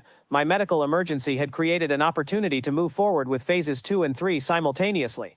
Margaret, Harold said when he visited me on my third day in the hospital, we've been busy. Your sister Jennifer is here as you know, but we've also been coordinating with law enforcement. Detective Sarah Williams from the Elder Abuse Unit wants to meet with you. Detective Williams turned out to be a sharp-eyed woman in her 40s, who specialized in financial crimes against elderly victims. She reviewed our documentation with professional appreciation for Harold and Patricia's thoroughness. This is one of the most comprehensive elder abuse cases I've ever seen, she told me. Your advanced planning has given us evidence that would normally take months to gather. We have financial records, audio recordings, medical documentation, and witness statements from hospital staff. This is enough to file multiple felony charges. But the detective also warned me about the challenges ahead. Your son is going to realize what's happening soon. He's already been asking questions about your hospital stay and requesting meetings with your doctors. When we serve the search warrant on his house and freeze his assets, he's going to know that you've been working against him. What does that mean for my safety? I asked. It means we need to move very carefully, Detective Williams replied. We'll coordinate your discharge from the hospital with the arrest warrant. You'll go directly to a safe location, either with your sister or to a secure facility, while we take David into custody. Jennifer, who had been staying at a hotel near the hospital, was more than willing to take me home to Oregon. I should have insisted on staying in touch with you myself, she said, guilt evident in her voice. I knew something felt wrong about David's explanations, but I let him convince me you were too fragile for regular contact. David is very good at manipulation, I assured her. He's been practicing for years. The breakthrough in our case came when Detective Williams obtained David's phone records and discovered something even more damning than his abuse of me. David had been in regular contact with a man named Vincent Torres, who was connected to the illegal gambling operation that held David's debts. Your son has been updating Torres on your condition, Detective Williams explained. The phone conversation suggests that Torres was expecting payment soon, specifically within the next few weeks. David told him that his family situation would be resolved by the end of January. The timeline was chilling. David had been giving his creditors a deadline for my death. There's more, the detective continued. We found evidence that David has been researching how to create medical emergencies that would appear natural. His browser history includes searches for drug interactions that could cause heart attacks, methods for inducing strokes, and ways to make falls appear accidental. Dr. Patterson, who had joined our meeting, looked grim. Given Ms. Chen's weakened state from malnutrition, any of those methods could have been fatal. He was essentially preloading the conditions that would make murder easier. Harold placed a reassuring hand on my arm. Margaret, you saved your own life by planning ahead. If you hadn't had that emergency button, if you hadn't documented what was happening, if you hadn't protected your assets, David's plan might have succeeded. As we finalized the details of my discharge and David's arrest, I felt a strange mixture of relief and sadness. Relief that the nightmare was ending, that I would soon be safe and David would face consequences for his crimes. But sadness too for the son I'd raised and loved, who had become someone I no longer recognized. When this is over, Patricia said, you'll need to rebuild your life, but you'll do it with your independence intact, your assets protected, and the knowledge that you fought back successfully. That evening, as I prepared for what would be my last night in the hospital, I reflected on the journey that had brought me to this point. 4 months ago, I'd been a grieving widow who trusted her son completely. Now I was a survivor who had outmaneuvered her would-be killer, using patience, planning, and the help of people who believed in justice. David thought he was the clever one, the manipulator who could control everyone around him. But he'd underestimated the woman who had raised him, who knew him better than he knew himself, and who had spent decades learning how to plan for any contingency. Tomorrow, he would discover just how much his confused old mother really understood about what he'd been doing to her. And unlike his victims, I had survived to tell the story. The small camera had been Harold's idea, disguised as a digital picture frame that appeared to display family photos on my nightstand. It records everything, he'd explained during one of our secret meetings at his office. Audio and video, with enough battery life to capture days of activity. David will never suspect a decorative photo frame. What the camera captured over the weeks leading up to my hospital stay was more damning than any of us had anticipated. Hours of footage showing David entering my room to deliver inadequate meals, making dismissive comments about my complaints of hunger, and worst of all, discussing his plans with Sarah when they thought I was asleep. Detective Williams and I reviewed the footage together during my final day in the hospital. The audio quality was surprisingly clear, and David's casual cruelty was documented with devastating precision. Look at this segment from December 15th. Detective Williams said, pointing to the screen, "Your son brings you what appears to be a child-sized portion of food, then has this conversation with his wife." On the recording, David's voice was matter-of-fact as he spoke to Sarah in my doorway. "She's losing weight faster than I expected. Dr. Martinez says that's normal for someone her age, especially with the depression. Another month or two, and we won't have to worry about the mortgage payments anymore." Sarah's response was barely audible, but clearly uncomfortable. "David, what if someone notices? What if the neighbors start asking questions?" "Nobody's going to notice," David replied confidently. "Old people waste away all the time. It's natural. Mom's just grieving herself to death over Dad. Very sad but not suspicious." The camera had also captured David's phone conversations with Vincent Torres, the loan shark who held his gambling debts. These conversations were particularly valuable because they showed premeditation and motive. "The old lady's situation is under control," David said during one call in early January. "Another few weeks and I'll have your money. The insurance payout is guaranteed. I made sure of that." Torres's voice was barely audible through the phone, but David's responses made the context clear. "No violence necessary. This looks completely natural. Depression, failure to thrive, maybe a convenient accident. The doctors are already documenting her decline." Perhaps most chilling was footage from the night before my fall, when David had come into my room thinking I was asleep. The camera captured him examining my medication bottles, counting pills and making notes in a small notebook. "Looks like he was tracking your medication consumption," Detective Williams observed. "Probably planning to claim you'd been over-medicated or had confused your dosages. Another way to explain your death as accidental." The hidden camera had also documented the emotional toll on the children. Emma's visits to my room, her attempts to share food with me, and her obvious distress about my condition were all recorded. Little Michael's innocent questions about why Grandma was getting so skinny were captured along with David's dismissive responses. But the most powerful evidence was visual. The camera's timestamp footage showed my physical deterioration over months of systematic starvation. What David had described to doctors as gradual decline was actually dramatic weight loss documented in real time. "A jury will see exactly what he did to you," Detective Williams said. "This isn't speculation or he said she said testimony. This is video evidence of elder abuse happening over an extended period." Harold had also been documenting David's financial crimes with forensic precision. Bank records showed the pattern of unauthorized withdrawals from my accounts, dating back to shortly after Robert's death. David had been careful to take amounts that wouldn't trigger automatic alerts, but Harold's analysis revealed over $30,000 in stolen funds. He was systematic about the theft, Harold explained to Detective Williams. "Small amounts transferred regularly, always with forged authorization forms. He'd been planning this financial exploitation for months before you moved in with him." Patricia Reeves had been building the legal case from multiple angles. "We have financial fraud, elder abuse, attempted murder, and conspiracy," she told me.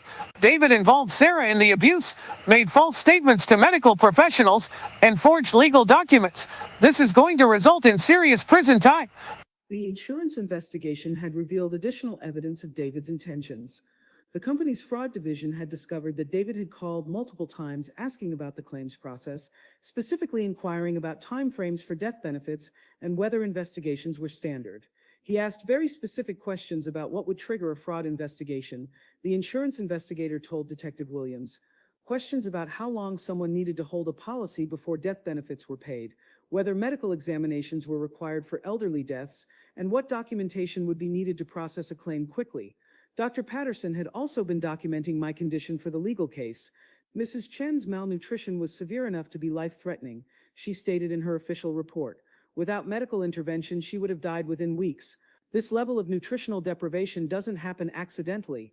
It requires systematic denial of adequate food over an extended period." The hospital's social worker had interviewed Emma and Michael, using child-appropriate techniques to understand what they had witnessed. Emma's drawings and her clear statements about Grandma being hungry provided additional evidence from an innocent witness. "Children don't lie about what they observe," Linda Santos explained. Emma's testimony about the family meal patterns and her grandmother's obvious hunger will be compelling evidence of the systematic nature of the abuse. Adult Protective Services had also opened their own investigation, reviewing David's handling of my care and living situation. Their findings would support criminal charges while also ensuring I had ongoing protection and support services. The pattern is clear, their investigator told Detective Williams. Isolation from family and friends, control of medical care, financial exploitation and systematic neglect leading to life-threatening malnutrition. This is textbook elder abuse with intent to cause death. As all the evidence came together, the scope of David's crimes became overwhelming. This wasn't just a son who had lost control of his finances and made desperate choices. This was a calculated, premeditated plan to murder his own mother for insurance money. David thought he was smart, Detective Williams said as we reviewed the final evidence package. He researched methods, planned carefully and tried to cover his tracks, but he underestimated you, and he underestimated our ability to gather evidence. The warrant for David's arrest was signed on my 6th day in the hospital. The charges included attempted murder, elder abuse, financial exploitation, insurance fraud, and conspiracy.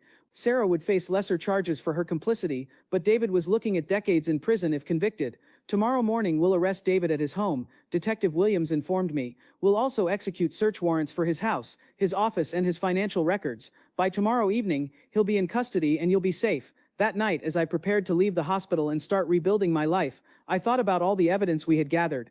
Months of patient documentation, hours of recorded conversations, financial records going back years, medical testimony and witness statements from professionals and children alike. David had been methodical in his abuse, but we had been even more methodical in documenting it. Every crime he had committed was recorded, every lie he had told was exposed, and every step of his plan was documented with timestamps and corroborating evidence. Tomorrow my son would discover that his confused old mother had been gathering evidence against him all along. The woman he thought he was slowly killing had actually been building the case that would destroy his life and ensure he faced justice for his crimes. The hunter had become the hunted, and the evidence would speak for itself. David arrived at the hospital that Thursday morning with flowers and a smile that didn't reach his eyes. He'd brought Sarah and the children, probably hoping their presence would make him appear to be the devoted family man rather than the desperate criminal he'd become. "How are you feeling today, Mom?" he asked, kissing my forehead with practiced affection. "The doctors say you might be ready to come home soon." But I could see the tension in his shoulders, the way his eyes darted around the room looking for signs that something had changed. David had always been observant, and he'd sensed that the hospital staff was treating him differently, more formally, with less of the sympathetic deference he'd grown accustomed to receiving. "I'm feeling much stronger," I said truthfully. "The doctors have been very thorough in their care." Emma climbed onto the chair beside my bed, her young face bright with relief at seeing me looking healthier. "Grandma, you look better. Your face isn't so skinny anymore." David's jaw tightened almost imperceptibly at Emma's innocent observation. "Emma, don't bother Grandma with comments about her appearance. She's been through a lot." But Emma, with the stubborn persistence of an 8-year-old, continued. "But Daddy, she does look better. She's not as sad as she was at home. And look, she ate all her breakfast." She pointed proudly to my empty tray. Sarah shifted uncomfortably, recognizing the dangerous territory Emma was entering. "Emma, why don't you show Grandma the drawing you made for her?" As Emma chattered about her artwork, I watched David carefully. He was studying my appearance, probably calculating how much weight I'd gained during my hospital stay, how much stronger I looked. The medical team's nutritional rehabilitation had been remarkably effective. I was still far from my normal weight, but the hollow-cheeked skeletal appearance that had marked my months in his house was already improving. Dr. Patterson entered the room with her usual professional confidence, followed by Linda Santos and another woman I didn't recognize.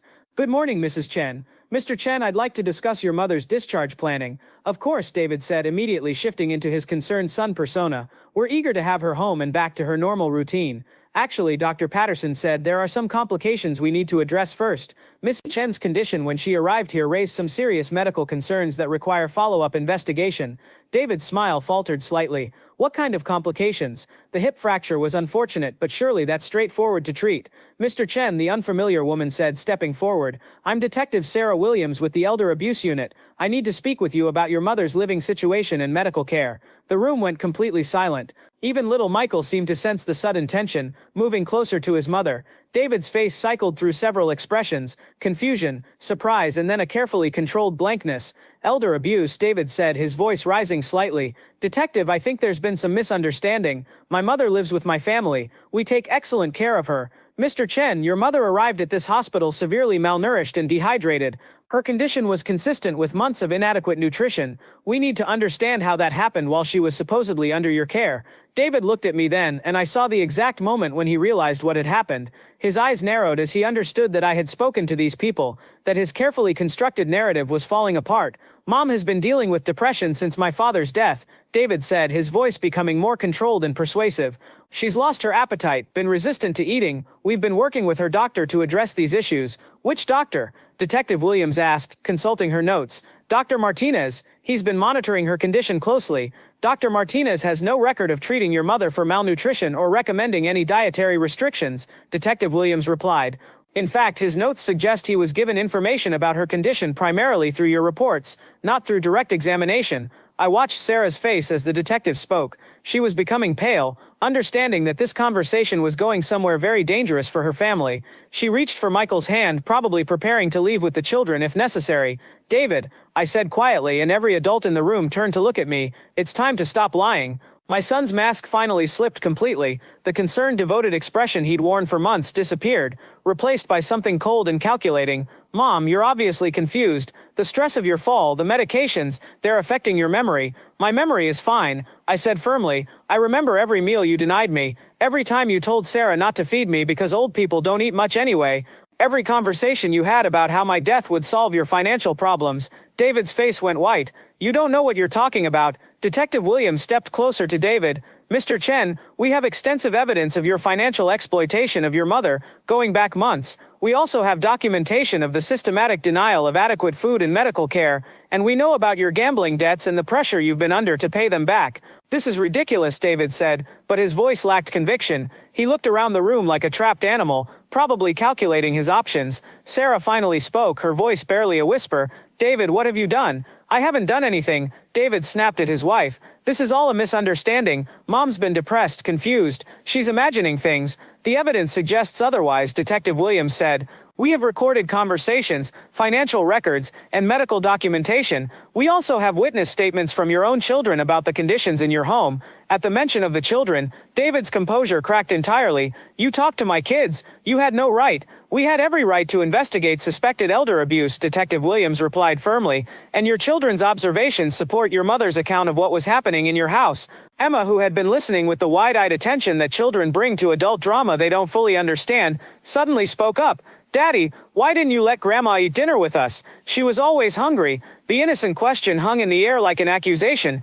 David looked at his daughter with something that might have been panic, realizing that his own child had become a witness against him. Emma doesn't understand, David started. Children understand hunger, Dr. Patterson interrupted, and they understand when someone they love is being hurt.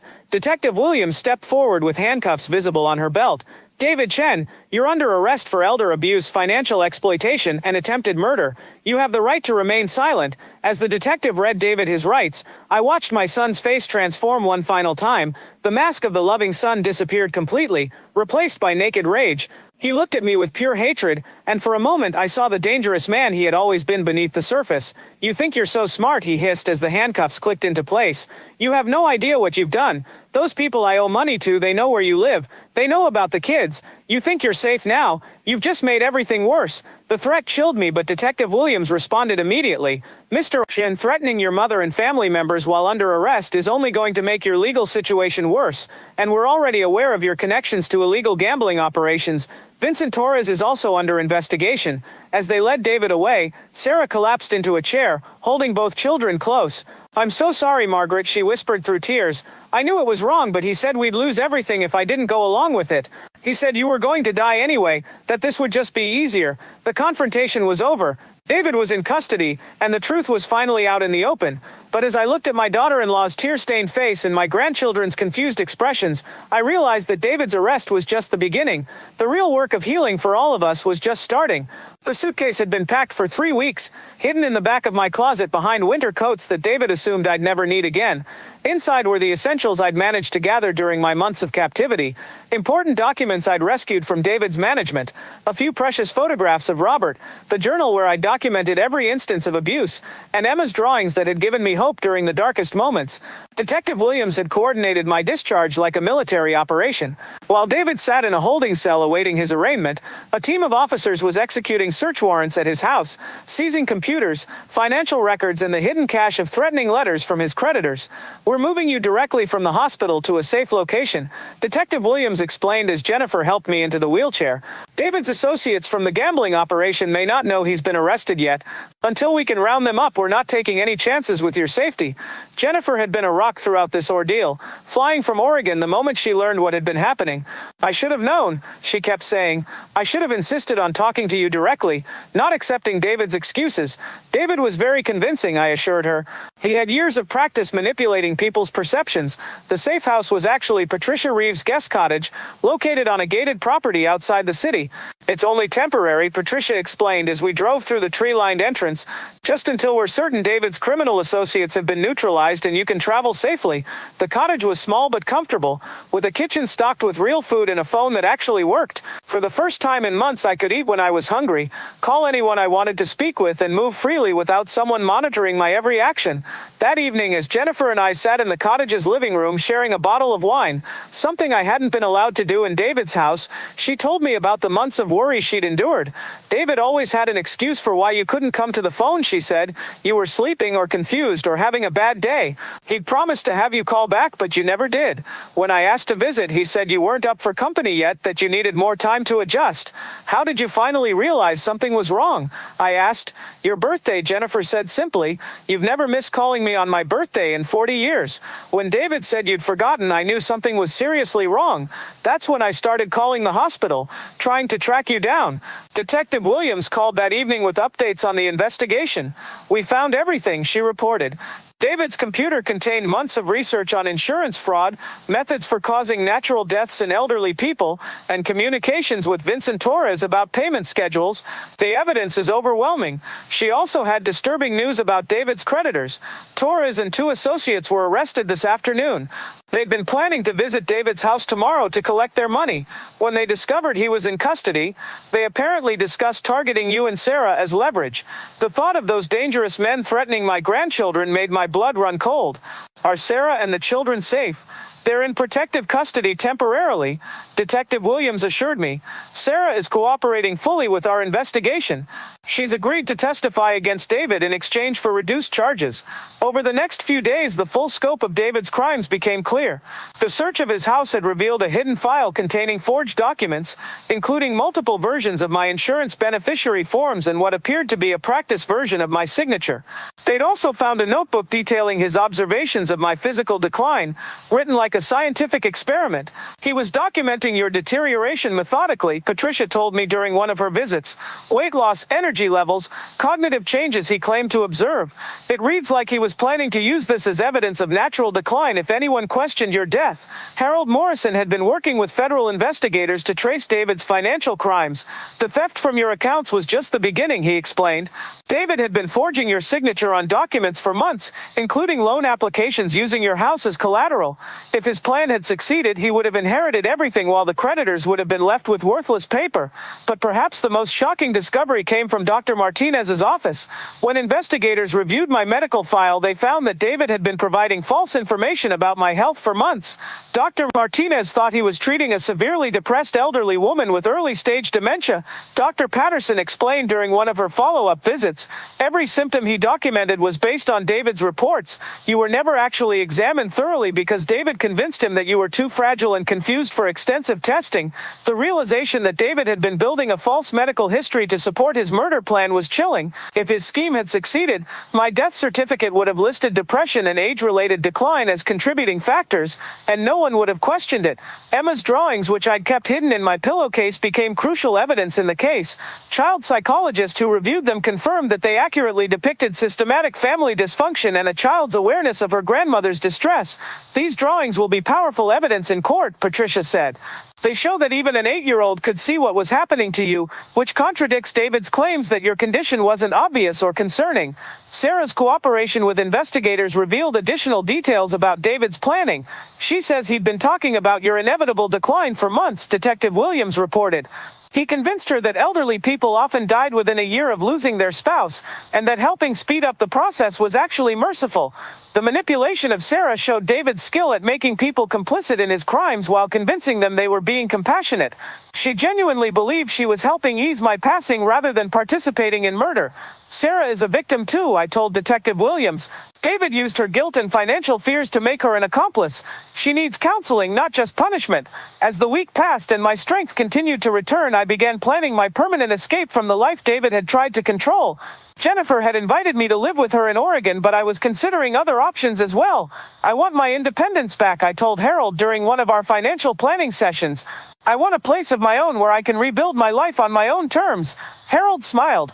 Your accounts are fully restored and we've added additional security measures to prevent future fraud. You have enough resources to live comfortably anywhere you choose. The cottage had become more than a safe house. It was the place where I'd begun to remember who I was before David's systematic destruction of my identity. I was Margaret Chen, a woman who had survived 72 years of challenges, who had built a successful life with her husband, who had resources and intelligence and the determination to rebuild after trauma. David had tried to reduce me to a helpless victim whose only value was her insurance payout. But sitting in that cottage, eating regular meals and making my own decisions for the first time in months, I realized that his greatest failure wasn't just the failure of his murder plan. His greatest failure was underestimating the strength of the woman he'd tried to destroy. I had escaped not just his house but his entire conception of who I was and what I was capable of. And now, with my freedom restored and my assets protected, I was ready to ensure that he faced full consequences for what he'd attempted to do to me. The courtroom was packed on the day Of David's sentencing. I sat in the front row with Jennifer, Harold, and Dr. Patterson, surrounded by the team of professionals who had helped save my life and build the case against my son. Behind us, I could hear the whispers of neighbors, reporters, and other families who had heard about the case and come to witness justice being served. David's trial had lasted 3 weeks and had been a masterclass in how overwhelming evidence could destroy even the most carefully planned defense.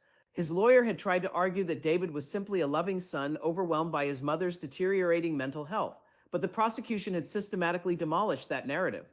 The hidden camera footage had been devastating. Jurors had watched David deliver inadequate meals to my room while discussing with Sarah how my death would solve their financial problems. They'd heard him tell Vincent Torres that the old lady's situation would be resolved soon.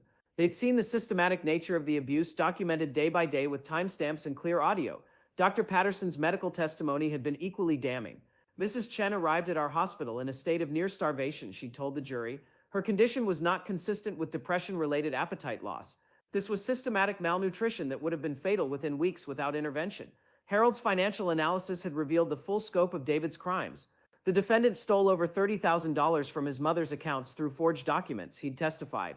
He also fraudulently modified her life insurance policy to make himself the sole beneficiary of $500,000. The evidence suggests he was planning to kill his mother for financial gain. But perhaps the most powerful testimony had come from an unexpected source, Sarah herself. David's wife had taken the stand as part of her plea agreement, and her testimony had painted a picture of a man who had gradually revealed his true nature as his desperation grew. At first, David said, "We were just helping Mom adjust to living with us," Sarah had testified, her voice barely above a whisper. He said elderly people needed less food, that we shouldn't force her to eat if she wasn't hungry. But then he started timing her meals, measuring her portions, getting angry if I gave her anything extra. The prosecutor had asked Sarah about the conversation she'd had with David regarding my condition. He talked about how convenient it would be if she passed away naturally, Sarah had said, tears streaming down her face. He said she was grieving herself to death anyway, and that we were just letting nature take its course. He made it sound like we were being merciful. Sarah's testimony had revealed how David had manipulated her into complicity by framing the abuse as compassion. He'd convinced her that starving me was actually kinder than prolonging my grief, that helping me die was an act of love rather than murder. The prosecution had also presented evidence of David's research into methods for causing natural deaths. His browser history showed searches for elderly nutrition requirements, signs of dementia in seniors, how long can elderly survive without food, and most chillingly, average time for insurance claims processing after death. Emma's drawings had been admitted as evidence, along with testimony from child psychologists about what they revealed. This child was documenting systematic family dysfunction, Dr. Rebecca Martinez had explained to the jury. Her drawings show clear awareness that her grandmother was being excluded from family meals, and was suffering as a result. The defense had tried to argue that I was an unreliable witness due to my age and the trauma I'd experienced, but their strategy backfired when the prosecution demonstrated my mental acuity through detailed questioning about financial records, dates, and specific incidents. Mrs. Chen's memory and cognitive function are excellent, Dr. Patterson had testified in rebuttal. Her ability to provide detailed, consistent accounts of her abuse, combined with her advanced planning to protect herself, demonstrates that she was fully aware and competent throughout this ordeal. Vincent Torres had also been called as a witness after pleading guilty to his own charges. His testimony about David's promises to pay his gambling debts within weeks had established a clear timeline for when David had planned to kill me. David Chen told me his family situation would be resolved by the end of January. Torres had testified. He was very specific about the timing. He said he had a life insurance situation that would provide the money he owed. The jury had deliberated for less than 4 hours before returning guilty verdicts on all counts: attempted murder in the first degree, elder abuse, financial exploitation, insurance fraud, and conspiracy. The evidence had been so overwhelming that David's lawyer had advised him to consider a plea deal, but David had refused, apparently believing he could convince a jury that he was the victim of misunderstanding. Now, 3 months after the verdict, we were here for sentencing. The judge, the Honorable Patricia Rodriguez, had reviewed all the evidence and testimony before making her decision. "Mr. Chen," Judge Rodriguez said, looking directly at David, "you have been convicted of attempting to murder your own mother for financial gain. You systematically starved an elderly woman who trusted you, isolated her from family and friends, and planned her death while pretending to care for her." David stood at the defendant's table in his orange jumpsuit, flanked by his lawyers. He looked older than his 45 years, his face gaunt and his hair graying. The expensive suits and confident demeanor were gone, replaced by the reality of what he had become. "The evidence in this case shows a level of premeditation and cruelty that is truly shocking," the judge continued. "You researched methods for killing your mother that would appear natural. You documented her decline like a scientific experiment. You involved your own children in this abuse by forcing them to witness their grandmother's suffering." The judge paused, consulting her notes before delivering the sentence. "Mr. Chen, I hereby sentence you to 25 years to life in state prison for attempted murder. Additionally, you will serve concurrent sentences of 10 years for elder abuse, 5 years for financial exploitation, and 3 years for insurance fraud. You will be eligible for parole after serving 25 years. The courtroom erupted in whispers and scattered applause. I felt Jennifer squeeze my hand as the reality of the sentence sank in. David would be 70 years old before he could even apply for parole, but Judge Rodriguez wasn't finished. "I am also ordering full restitution to Mrs. Chen for all financial losses, medical expenses, and emotional damages. The court finds that your actions caused immeasurable harm, not just to your mother but to your own children, who will have to live with the knowledge of what their father attempted to do."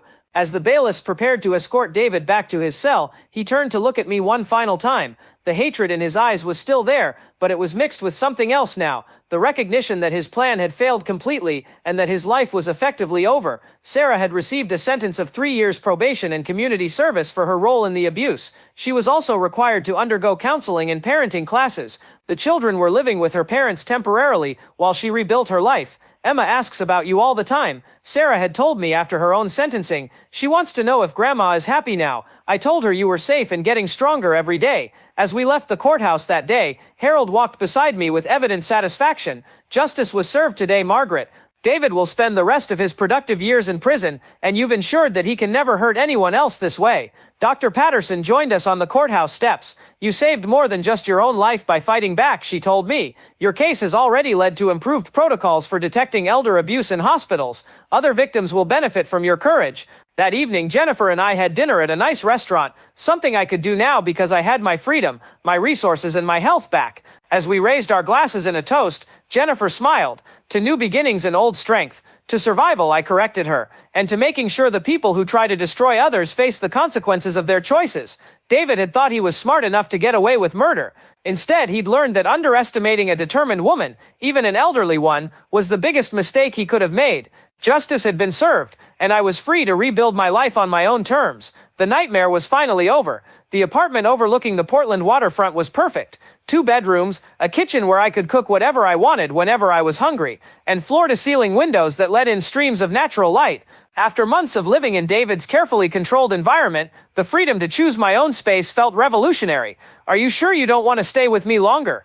Jennifer asked as we arranged furniture in my new living room. "The guest room is always available, and I love having you close by."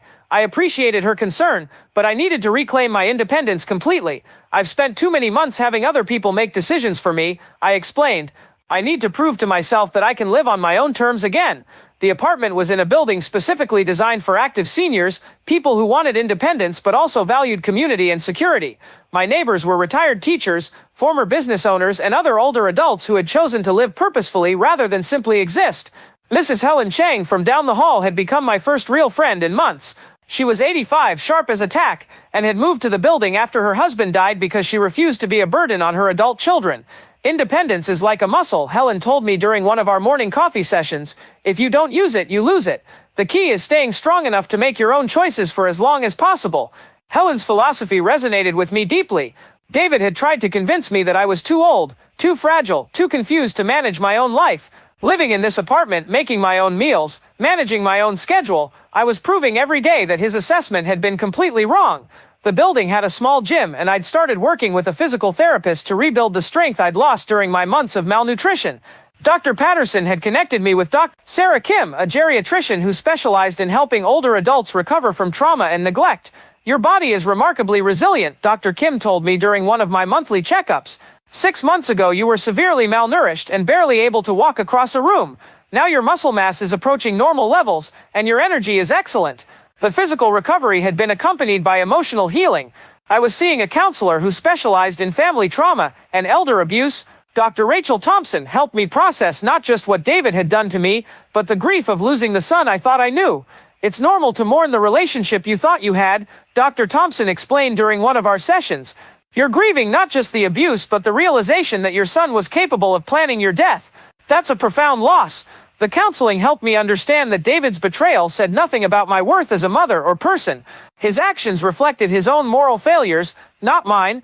I had been a good mother who raised a son capable of terrible choices. Those choices were his responsibility, not my failure. Emma had become a regular part of my new life. Sarah brought her to visit every few weeks, and we'd spend afternoons at the waterfront park or the children's museum. Emma was seeing her own counselor to help process what she'd witnessed, but she seemed to be healing well. Grandma, are you happy now? Emma asked during one of our visits to the aquarium. Very happy, I told her honestly. I have my own place, I can eat whatever I want, and I get to spend time with people I choose to be around. Good, Emma said with the satisfaction of a child who had been worried about an adult's welfare. You smile more now. At Daddy's house you were always sad. Her observation was astute. I did smile more now. Genuine smiles that reflected actual contentment, rather than the forced expressions I'd worn while trying to survive in David's house. Sarah was rebuilding her own life with remarkable determination. She'd gotten a full-time job at a dental practice, and was taking evening classes to become a dental hygienist. The children were thriving with the stability she was providing. I want to thank you, Sarah said during one of her visits, for not hating me for what I let happen, for understanding that I was being manipulated too. We were both victims of David's deception, I told her. The important thing is that we all survived and we're all moving forward. I'd also reconnected with old friends who David had systematically cut out of my life. Martha, who David had claimed was dead, was very much alive and delighted to hear from me. We'd resumed our weekly coffee dates, and she'd introduced me to other women in her book club. I knew something was wrong when you stopped returning my calls, Martha told me. David always had an excuse for why you couldn't talk, but it didn't feel right.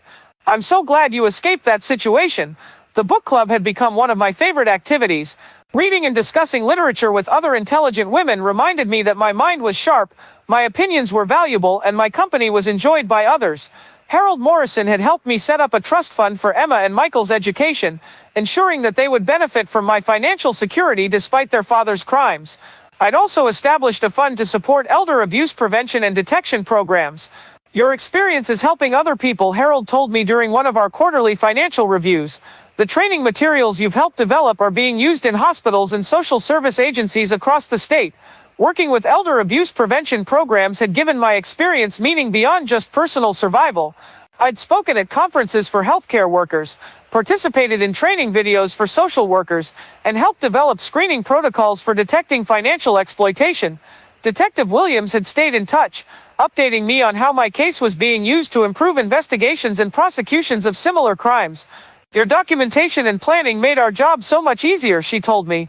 We're using your case as a model for teaching other victims how to gather evidence safely.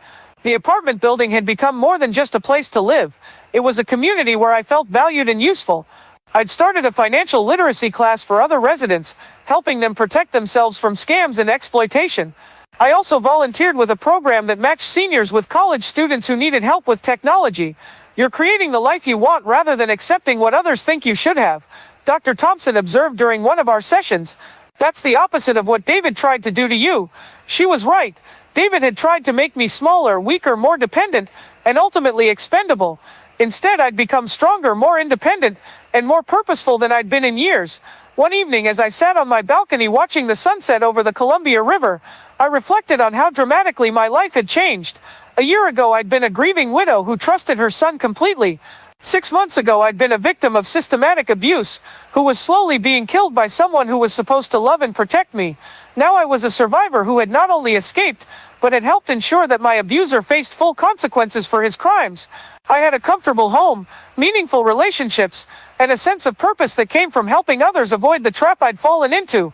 Emma's latest drawing, which I'd framed and hung in my kitchen, showed our new reality, stick figures of Grandma and Emma, holding hands outside a tall building labeled Grandma's Happy House. Both figures were smiling, and around them were drawn hearts and flowers and sunshine. At 73 years old, I was living proof that it's never too late for a new beginning. David had tried to write the ending to my story, but I'd taken back the pen and was writing my own chapters now. And this chapter was just the beginning. 2 years after David's sentencing, I published my memoir. The book, titled Never Too Old to Fight Back, A Survivor's Guide to Elder Abuse, became something I never expected, a bestseller that gave hope to countless other seniors and their families. The day of the book launch, I stood before a crowd of 200 people at Powell's Books in Portland, looking out at faces that ranged from curious young adults to elderly people who had experienced their own betrayals. In the front row sat Emma, now 10 years old, holding a copy of the book with obvious pride. 3 years ago I began. I was a woman who believed that aging meant accepting whatever circumstances my family chose for me. I thought that being 72 meant being grateful for whatever care I received, even when that care was slowly killing me. The audience was completely silent, leaning forward to catch every word. I learned that survival isn't about age. It's about refusing to accept that you deserve less than basic human dignity. It's about understanding that no one has the right to diminish your life, regardless of how old you are or how dependent they claim you've become. The memoir had been Dr. Thompson's suggestion.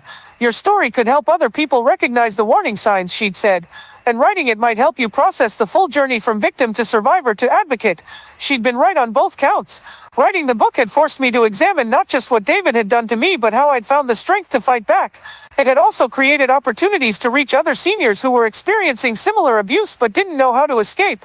The response to the book had been overwhelming.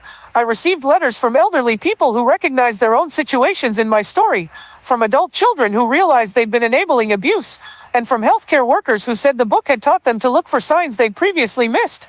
Mrs. Chen, a woman in the audience, asked during the Q&A session, "What would you say to someone who suspects their elderly parent is being abused but doesn't know how to help?" "Trust your instincts," I replied. "If something feels wrong, investigate. Don't accept explanations that dismiss your concerns as normal aging or family business. And remember that older adults are often isolated and may be afraid to ask for help directly." Another questioner was an elderly man who looked to be about my age. "What if someone reading your book realizes they're in a situation like yours but feels too weak or scared to fight back?" "You're never too weak to make one phone call," I told him. "You're never too scared to write one letter. You're never too old to decide that you deserve better. The hardest part is taking the first step toward getting help. But once you do, you'll find there are people ready to support you." After the event, Emma came up to me with her copy of the book. "Grandma, will you sign this for me?" "Of course, sweetheart. What would you like me to write?" Emma thought for a moment, then said, "Write that I helped save you." I felt tears spring to my eyes as I wrote, "To Emma, who showed me that even the smallest person can make the biggest difference. Thank you for helping save my life. Love, Grandma." Because she had helped save me. Her innocent observations, her brave attempts to share food with me, and her simple drawings had all been part of the evidence that sent David to prison and set me free. Sarah had brought Emma to the book signing, and she approached me afterward with her own copy. "Margaret, I hope you know how sorry I am for my part in what happened. Reading your book helped me understand how completely David had manipulated both of us. You were a victim too," I reminded her. "The important thing is that we both escaped and we're both building better lives." Sarah was doing exactly that. She graduated from her dental hygienist program and was working at a practice that specialized in treating elderly patients. "Your experience taught me how to recognize signs of elder abuse," she told me. "I've already helped identify 2 cases of neglect in our practice." The memoir had also connected me with other survivors of elder abuse, and we'd formed an informal support network. We met monthly at the community center, sharing our stories and providing practical advice for others in similar situations. "The shame is the hardest part," said Dorothy, a 78-year-old woman whose daughter had been stealing her Social Security checks. "You feel like you should have known better, like you're somehow responsible for being victimized. The shame belongs to the people who abuse us, not to us," I reminded the group. "We trusted people we loved. Their betrayal of that trust is their moral failure, not ours. Detective Williams had attended the book launch and congratulated me on turning my trauma into something that could help others. Your case changed how we investigate elder abuse, she told me. The protocols you helped develop have led to dozens of successful prosecutions. Harold Morrison had also been there, beaming with pride as he watched me speak to the crowd. Robert would be so proud of you, he said afterward. You've turned David's attempt to destroy you into a force for protecting other people. The book tour took me around the country, speaking at conferences, hospitals, and community centers. Everywhere I went, I met people who had been touched by elder abuse, either as victims, family members, or professionals trying to help. In Chicago, I met an 80-year-old man whose son had been forging his signature on checks. In Phoenix, I spoke with a woman whose daughter-in-law had been withholding her medications. In Miami, I encountered a support group for seniors whose adult children had manipulated them into signing over property deeds. Each story reinforced my belief that elder abuse was far more common than most people realized, and that many victims suffered in silence because they were ashamed or afraid or didn't know where to turn for help. The financial success of the book had allowed me to establish the Margaret Chen Foundation for Elder Abuse Prevention. We funded research, supported victim services, and developed educational materials for healthcare workers and family members. You've created a legacy that will outlast any individual case, Dr. Patterson told me when she attended the Foundation's first annual gala. Your willingness to speak out publicly about what happened to you has encouraged countless other victims to seek help. At 75, I was busier and more fulfilled than I'd been in decades. I had speaking engagements, foundation work, my volunteer activities, and most importantly, the deep satisfaction of knowing that my suffering had been transformed into something that could prevent others from experiencing similar trauma. Emma, now understanding much more about what had happened in her father's house, had become one of my strongest supporters. I'm proud that my grandma is famous for being brave, she told her friends at school. David remained in prison, where he would stay for many years to come. I didn't visit him or correspond with him. Dr. Thompson had helped me understand that I owed him nothing, not even forgiveness if I wasn't ready to give it. Healing doesn't require reconciliation with the person who hurt you, she'd explained. Your responsibility is to yourself and to the life you're building now. As I sat in my apartment one evening working on my second book, A Practical Guide for Seniors on Protecting Themselves from Financial Exploitation, I reflected on the journey that had brought me to this point. 3 years ago, I'd been a victim who was slowly being murdered by her own son. Today, I was an advocate whose voice was helping protect vulnerable seniors across the country. I'd survived attempted murder and transformed that survival into a mission that gave my life deeper meaning than I'd ever imagined possible. David had tried to make me disappear, to reduce me to nothing more than an insurance payout. Instead, I'd become more visible, more influential, and more purposeful than ever before. His greatest act of cruelty had become the foundation for my greatest achievement. I was Margaret Chen, survivor, author, advocate, and living proof that it's never too late to fight back, to start over, and to refuse to accept that age makes you disposable. My story wasn't over, it was just beginning a new and better chapter.